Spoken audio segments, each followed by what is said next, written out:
to Radiant Memoirs. My name is Tia B, and I'm your beautiful co-host. And to the left of me, I have your other beautiful co-host, Raisha. We are so excited for you all to tune into our very first episode of Radiant Memoirs, Radiant Heart Check. Yeah. It's so crazy that we're here in this space right now. So crazy. It really is. And we have a lot in store for you all. So let's jump into our first question. You ready? Yeah. All right. Drum roll, please. What is Radiant Memoirs and why did we choose this name? How did we choose this name? That's a really good question. Mm-hmm. I would say that we were talking, I think we were in a brand meeting and we were just like, I know you were saying that you weren't sure where your direction was going as far as your career and stuff like that and what you wanted to do, like your agency. Mm-hmm. And I was like, oh my God, Tia, we should go into business together, even though we're already working together, but still. And you were like, oh my God, we should definitely do that, but we didn't know exactly what it would be. And I was like, I've been wanting to start a podcast. Mm-hmm. And you're like, me too. Mm-hmm. And so I was like, you know what? I'm going to just start jotting things down. And I shared a note with you. Yeah. And it was I think it was like 3 names that we came up with. Mm-hmm. And then we had Radiant for one of them. And then the last one, I said Radiant. And then we both blurted it out. We did. Radiant Memoirs. Yeah. And we was like, oh, that is it. It just hit. It's so loaded. Yeah. And it's just, when you think about it, it's just like, wow, I wonder what that is. It's so intriguing. Mm-hmm. So I wanted something, we both wanted something along those lines. Yeah. I feel like it just made sense. I feel like it was, as soon as we figured out what it was, I don't know, I felt a sense of peace. Yeah. I felt calm. I felt like this is it. Yeah. You know, absolutely. I don't know if I'm pretty sure you felt I did, because when at first, I was like, I don't know what I would call it. Mm-hmm. Because I did also try to start a podcast before, but it just wasn't working out. Yeah. And I was like, man, like it just seems real. It seems like it's our purpose, you know? Mm-hmm. So, and we're here. I know. And we have arrived. Crazy? It's crazy. But that's how God works. Yeah.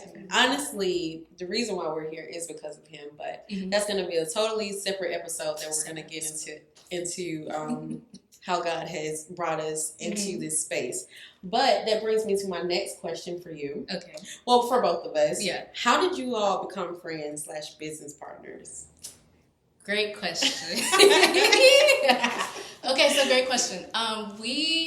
Well, let's backtrack to how we found each other. Yeah. So I was fresh out of college. Mm-hmm. I wanted to create something. I didn't know what that something was at the time. Yeah. I was like, let me do something with marketing. Let me start a marketing business. So I ended up starting it.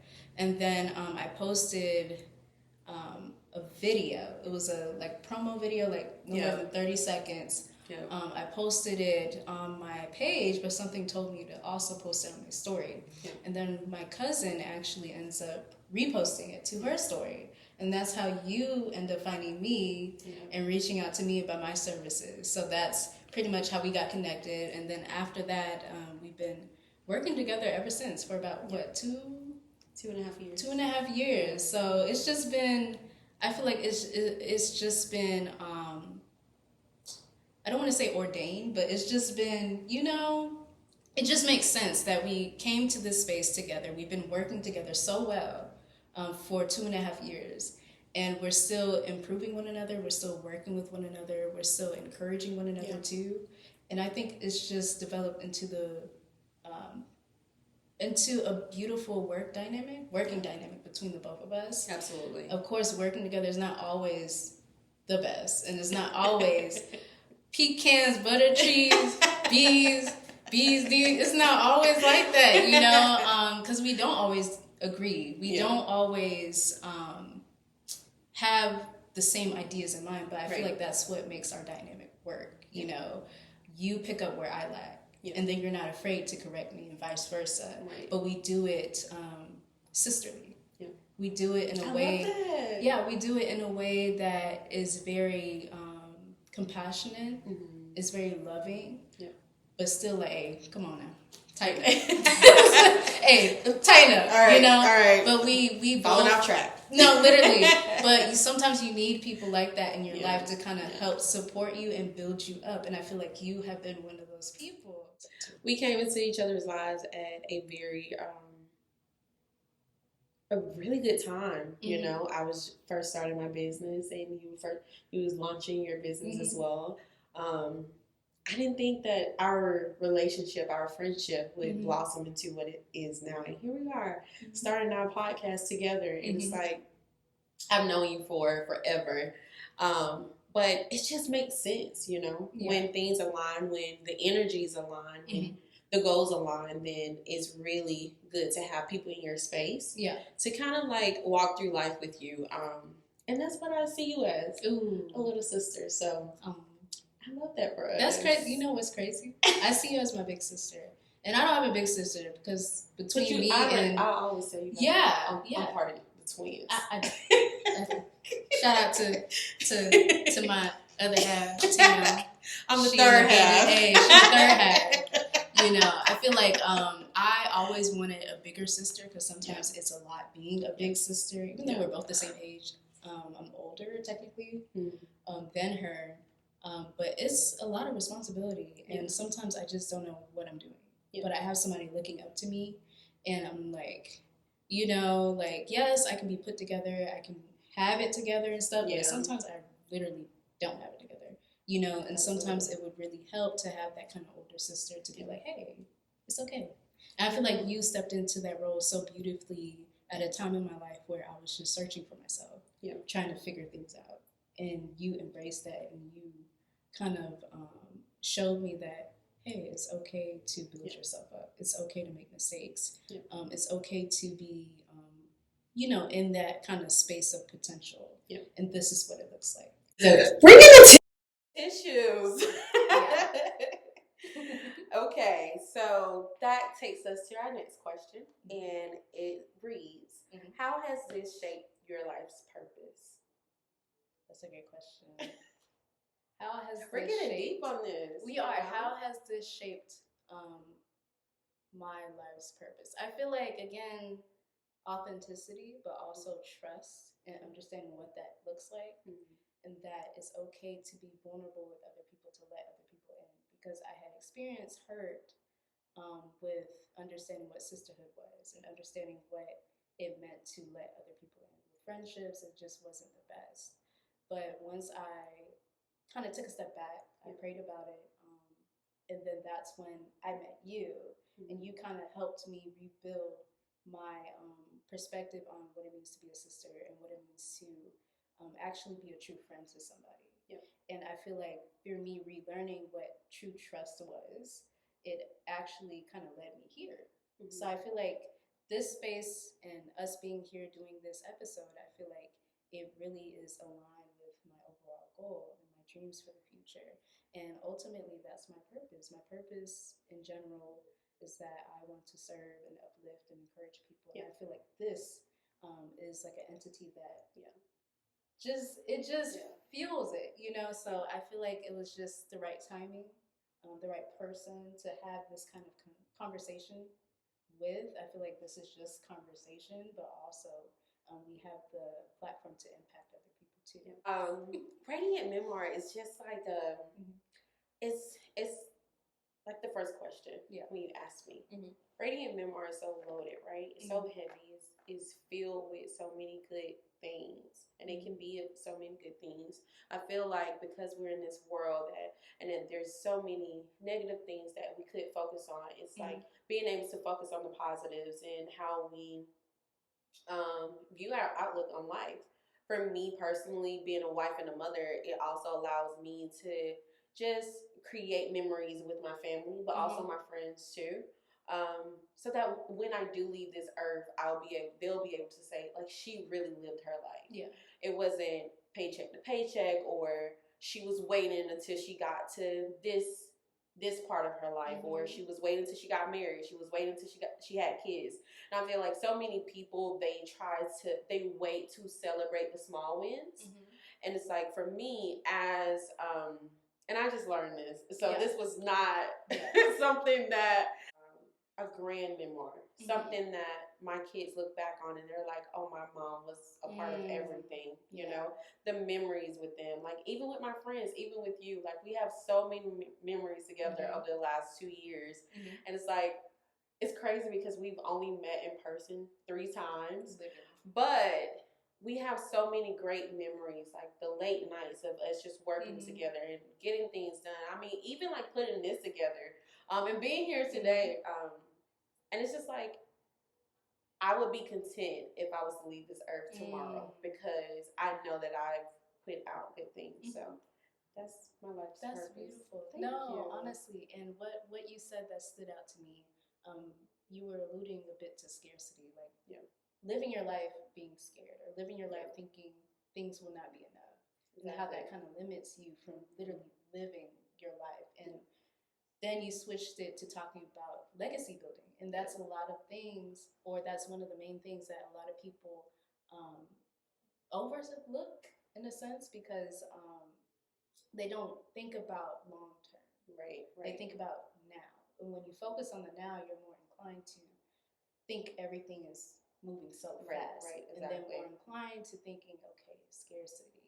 Okay, what do I need to gather right now so I don't have to let go of it? Yeah. But I feel like in order to be in this space and to have these kind of conversations, let alone to truly live your life's purpose, you have to learn how to let go and actually live your life. I love that. And Tia. literally focus on oh my long God, term, like, girl. Yeah, it's true. Stop. And you said it so beautifully. It's giving philosophy. She said it, not me, y'all. That's all I'm saying. All right, y'all. So for this section, we finished up with that one. But you ready for the next section? Are you ready? All right, for the next part, we normally do this and open it up to our viewers who are listening and also viewing on our video. So we open it up to some questions. This is our Radiant Bank. Okay, so. Ooh, Radiant Bank. We got a few questions. Is this some money? It may be. You never know. You never know.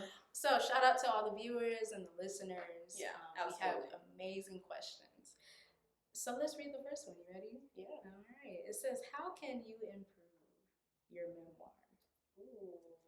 That's a deep. First of all, who did that one? I don't know. I'm going to find you. Yeah. Yeah. We're going to find you guys. Yeah, we're going to find you. But, yeah. Anyways, how can you improve your memoir? You want me to go first? Go ahead. Okay. Go ahead. I feel like for me, it is basically being able to take accountability. You know, there's so many growing pains that you go throughout life, and me being in my early 20s, a lady never tells her age. So me being in my, not early 20s, early 30s. It allows, I've gone through so many different stages, like high school and college, and, you know, being married and now having 2 beautiful children. And for me, I love to be able to just sit and self-reflect, but also just looking at it and I'm like, how can I change who I was last year or yesterday, and how can I improve that in today's conversation, in today's experiences with my children, with my husband, with my friends, my family, so forth. I've been going to therapy consistently for about 3.5 years, almost 4 years. Woo-hoo, for the therapy. Oh God. But for me, it's crazy because when you look, again, just going back to that last question, when I look at my memoir, I want it to be something that I'm proud of. And like I said, if I was to pass away tomorrow, I will be content because I'm okay with the person who I am today. I may not be proud of the person that I was last year or the years, the last few years, but I'm proud of the person that I am today because it allowed me to grow into the person that I am. You know, and those lessons is just being able to take accountability and to take ownership too. I feel like a lot of times, especially in our community, we lack accountability for growth. And it's like, when you take accountability, it shows that you're vulnerable. Mm-hmm. And a lot of times when people try to be vulnerable, they take that as a weakness. Mm-hmm. But for me, I take it as a sense of strength, Mm-hmm. because me being vulnerable means that I know where my weak spots are. So I'm already aware, so you can't attack me in those weak spots, you know? So if I'm aware of my weaknesses, then those are strengths to me, you know? So and I would say that's crazy? How I definitely improve mine. Yeah. You hit it right on the tee. No, honestly, cause it's crazy because some people will use your vulnerability against you. Yeah. Like literally. They will pick it back up, maybe bring it up around other people, things like that. And you have to be mindful of those types of people. Because they do exist. We can't do anything about it because that's not something you can control. But you can control, you know, how, I guess, you're vulnerable. Right. Who you choose to be vulnerable to. And also, what you want to say, what you want to do, those types of things. And then it goes back to like taking accountability. If you own that and you know that that's an area where you need growth in, then no one can attack you from that type of place. Yeah. I'm not gonna say that I was always this person that was very reasonable or easy to get along with. No, I wasn't. I've had my moments, and I'm pretty sure everyone has had their moments, but it comes a time where you have to say, okay, I don't want to be that person anymore. Yeah. And that goes into identifying what those boundaries look like. So when you understand where your vulnerabilities are, it goes into being able to say, okay, I know that this is like a hard trigger for me. Exactly. So I can kind of limit myself there and set that boundary. But I'm not going to get too deep into that because I think that's a different conversation. It is, but I mean, it still relates to what we're talking about, you know, which is how to improve our memoir. And if you think about a memoir, it is a biography. You know, it's a written work of people's experiences, but they're all very intentional. Like you said, you're in different, or you have already traveled along different stages within your life. Me, I have, so, I mean, but, like, it just depends on how you set those boundaries within your experiences, you know, to improve actually looking at what it takes to improve how you experience your world around you, and how to make sense of other people around in your space. Like, if you know there's certain people around you that you know you should not be sharing certain things with, hey, they gotta go at that memoir. Listen, take them out. Gotta go. Cut them off. Because it's not suitable to the path that you're going. Right. It's Absolutely. Not. They're not. It's not in general. You know. But like you said, in general, you have to understand yourself. Have to understand yourself. You also have to set those boundaries with yourself too, and also with the others around you. And I feel like that is a key point of how you can improve your memoir or your story. You know, and in turn, once you improve your story, or at least improve how you make sense of the world around you, you can then help others to understand how they can do the same too. Absolutely. So, I love that. I love that. That wraps up our first episode of Radiant Memoirs called Radiant Heart Chat. You guys can follow us on YouTube, Instagram, and TikTok. We do have a Spotify account as well. Thank you all so much for tuning in. Again, this is Radiant Memoirs. This is Radiant Memoirs. And we hope to see you back soon. Take care, y'all. Peace out. Peace.